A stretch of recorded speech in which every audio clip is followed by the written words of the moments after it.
Traditional ভাইবে আমরা আসলে বিভিন্ন টাইপের সাথে অবশ্যই ট্র্যাডিশনাল সুন্দর লুক ক্রিয়েট করতে হবে। আর এই সুন্দর লুক ক্রিয়েট করতে হেল্প করেছিল সুন্দর আইশ্যাডো প্যালেট, যে আইশ্যাডো প্যালেট দিয়ে আমি তোমাদের সাথে ট্র্যাডিশনাল একটা আই লুক ক্রিয়েট করে শেয়ার করব।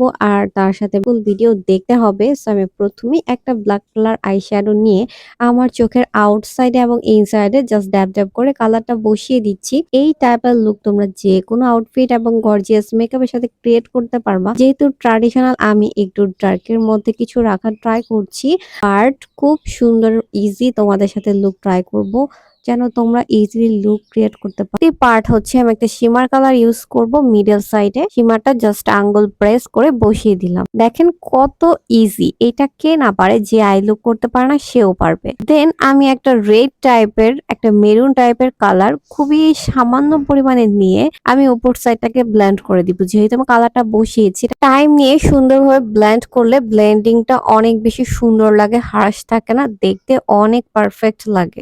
সুন্দর আউটফিটটাকে আমি ক্যারি করেছি। সুন্দর একটা রেড কালার ওড়না, একদম গর্জিয়াসটা খুবই গর্জিয়াস। হোয়াইট কালার শাড়ির সাথে খুব সুন্দর ভাবে আমি সেট করেছি। আমার কাছে খুবই সুন্দর লেগেছে। তোমরা চাইলে এইভাবে এক্সট্রা ওড়না ইউজ করে নিতে পারো, যে অনেক সুন্দর একটা ডিফারেন্স ভাইব দিবে। আই লুকের পাশাপাশি মেকআপের পাশাপাশি আউটফিট অনেক ইম্পর্টেন্ট। তুমি আউটফিট যত বেশি হাইলাইট করবা তোমাকে তত বেশি সুন্দর এবং পারফেক্ট লাগবে। আমার ওড়নাটার ব্লাউজটার কারণে কিন্তু আমার শাড়িটা অনেক বেশি ডিফারেন্স এবং হাইলাইট করছে। তোমার